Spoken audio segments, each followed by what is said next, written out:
My parents are suing me over the house I just bought. No, seriously, they're dragging me to court because they say it should belong to my sister. I'm 29. Just last month, after 8 years of living on the cheap and working like a mule, I finally bought my first home. And now I'm sitting here, reading legal papers from my own parents. I wish I was joking. It still doesn't feel real. Maybe if I tell you the story, it'll start to make sense. Or at least I'll stop feeling like I'm trapped in a bad sitcom. Here's the background. I'm the oldest of two. Since I was 16, I hustled. Grocery clerk, pizza guy, you name it. Paid my own way since I was 18. Bought a beat-up 1998 Honda with nearly 250,000 miles for $800. That was my first taste of independence. Worked through community college. Then I did coding boot camps, chased down IT certs, clawed my way into cybersecurity. 8 years of saying no to vacations, wearing the same old sneakers, and pretending ramen is gourmet. Meanwhile, my sister, Melissa, 26, was living in a different universe. Private university, a master's in art history, 2 semesters in Europe. My parents covered every bill: tuition, rent, her car, spring break trips in the sun.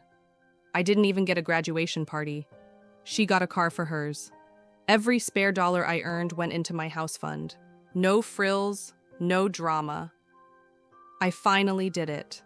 3 bedrooms, 2 baths, backyard with enough space for a dog I don't have time for. $385,000, 20% down. The ink was barely dry on the mortgage when my dad texted, "We need to discuss the house. Call me now." I thought maybe they wanted to come over, see the place. I was wrong. So wrong. Dad starts with, "We've decided Melissa should have your house." I thought he was joking. He wasn't. She's drowning in student loans, can't afford her rent. You've got a good job, you can buy another place. I actually laughed. I mean, who wouldn't? But he was dead serious. Then Mom joins in. "We raised you. It's time to give back. Your sister needs stability. Family takes care of family. Don't be selfish." The call went downhill fast. Dad yelled about moral obligations. I hung up. A week later, a process server hands me a lawsuit. My parents are suing me for my house. Their claim? I owe them for raising me. $300,000, they say. Melissa needs the house more. I can just buy another one. They have an emotional investment in my success. As parents, they have a right to redistribute family assets. And, get this, they want me to transfer the house to Melissa, keep paying the mortgage for 2 years until she gets back on her feet. Update 1. 3 weeks have passed, and my head's still spinning. The internet's response blew me away. If you're reading this, thank you. Your comments are the only thing keeping me from losing it. Here's what's happened. I decided to represent myself. Everyone says it's stupid, but a lawyer's 10 grand I don't have. This lawsuit is so insane, I figured I had a shot. Research is what I do for a living. I started digging. Turns out my aunt, Dad's sister, is bankrolling the lawsuit. She's hated me ever since I skipped inviting her to my community college graduation. I didn't even go, it was just an associate's. Now she tells the whole family I'm arrogant because I work in tech. Meanwhile, Melissa is already celebrating. She's posting Pinterest mansion pics on Instagram. "Can't wait to make this house a home. Thanks, Mom and Dad. Melissa for family first." My parents tried to drag the grandparents into it. Didn't work. Grandpa told them exactly where to stick it. Grandma was polite, but still called them out. The first court date's 2 months away. I'm collecting everything: bank statements, mortgage documents, pay stubs. Their lawyer, an ambulance chaser, calls me. He wants settlement talks. Their demands? Full house transfer to Melissa, me to pay the mortgage for 24 months, $3.1 million in emotional damages, and a written apology for tearing the family apart. I actually laughed out loud and hung up. Family drama keeps escalating. Mom's on Facebook. Some children forget where they came from. We gave him everything. Our love, our support, our values. His sister has student loans and nowhere to live.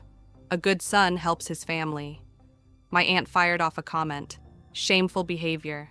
Your sister needs that house more than you need your selfishness.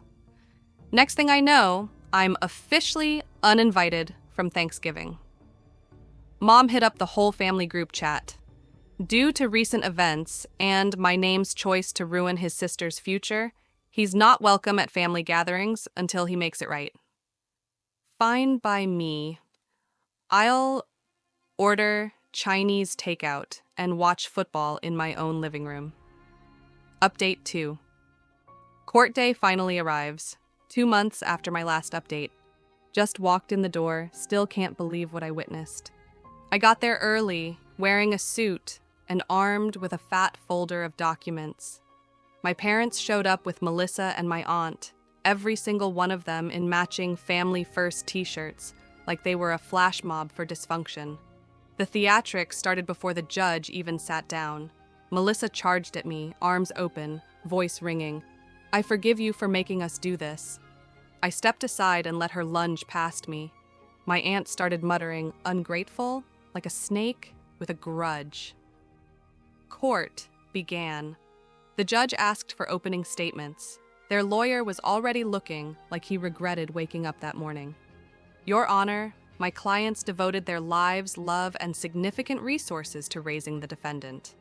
Their daughter faces crushing student loans and housing insecurity. The defendant can easily buy another house. This is about family values, supporting those in need." Then it was my turn. "Your Honor, I saved for 8 years. Bought this house with my own money. I'm the only name on the mortgage. That's it." The judge looked genuinely entertained. He asked the other side to present their case. Out came the evidence. Dusty photo albums of childhood vacations, Melissa's student loan statements, a tidy $180,000 for art history, a spreadsheet listing every dime my parents claimed to have spent raising me, including a $12.99 Happy Meal from 2003 for nourishment. Screenshots of my old texts saying, "Love you guys," as proof of emotional investment. Copies of my LinkedIn profile to prove I work in cybersecurity. Public info, by the way. Melissa's big plan: turn my house into an artist's retreat.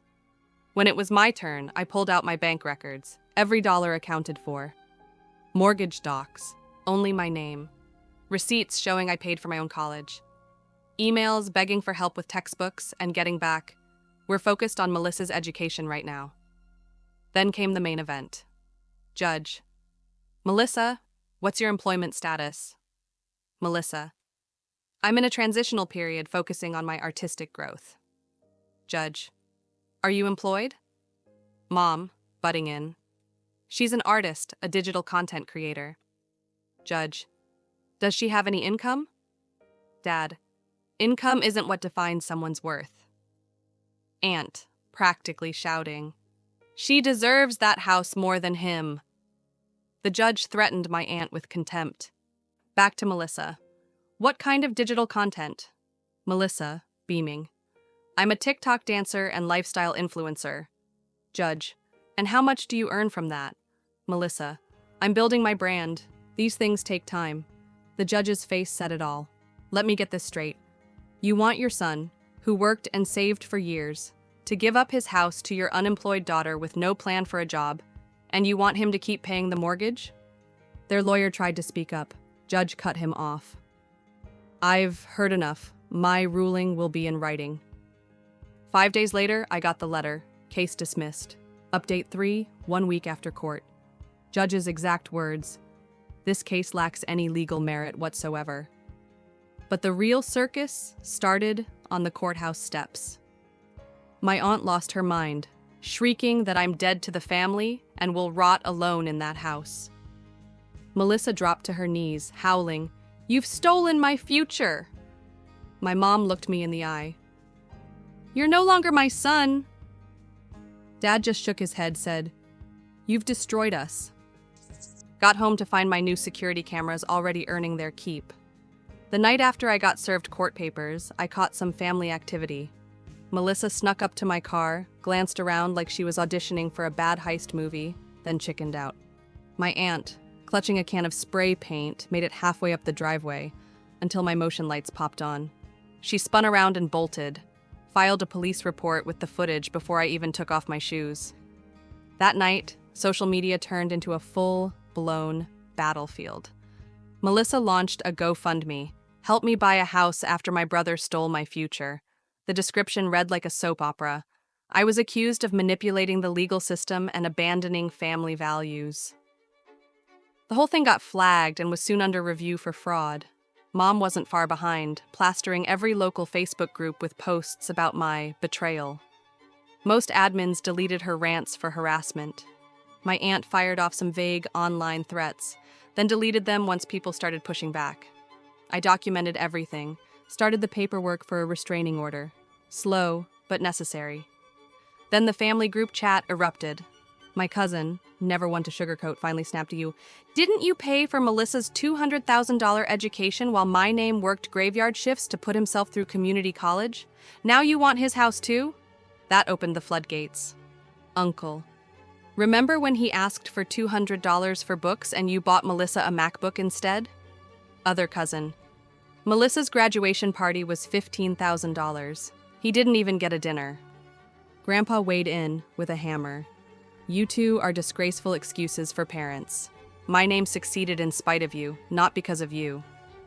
Update 4, the resolution. 3 months after court, I was ready to let the drama die. But after the attempted vandalism, I decided to hit back the right way. Police report filed, footage submitted. Restraining order approved. Temporary at first. Cease and desist letters sent. Reported Melissa's fraudulent GoFundMe. Documented everything for a possible civil case. Consequences started trickling in. My aunt got a formal warning at work for harassing me on her company email. Melissa's GoFundMe got nuked. My parents started getting side-eye at church. Small town, big gossip. Family alliances shifted. Half the family supports me. A quarter are Switzerland. The rest still think I should have handed over the house, for the good of the family. Final update. 6 months after court. Life looks different now. My parents and I, no contact. Mutual and for the best. My aunt's restraining order, now permanent. She just couldn't help herself. Melissa finally got a job, Starbucks. She gripes about it on Instagram, of course. I got promoted, upgraded my security system, and I'm actually thriving in my home. Best part? I adopted a shelter dog, Luna, German Shepherd mix. I started hosting game nights. Turns out, having people over who don't criticize every breath is kind of nice. Mom still sends the occasional, "We need money" text. I ignore them. Dad sent one email. "When will you forgive us?" Family sticks together. He got no reply. The best part of all, Grandpa comes over every Sunday. We eat dinner, and he's teaching me woodworking in the garage.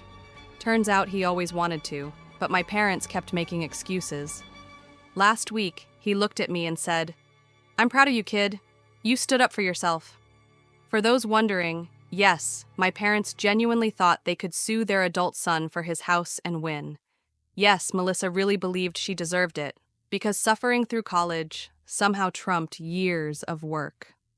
Yes, they're still telling anyone who'll listen that I ruined the family. Some people just shouldn't be parents. Thanks for sticking with this train wreck of a family drama. I'm off to enjoy my house, my dog, and my peace of mind. Remember, the best revenge is living well and holding your boundaries. Edit. No, I'm not saying where Melissa works. Stop asking. Edit 2. The vandalism case is still pending. Legal wheels turn slow. Edit 3. Grandpa doesn't have Reddit, but says thanks for the support. He's 84 and too old for that internet nonsense.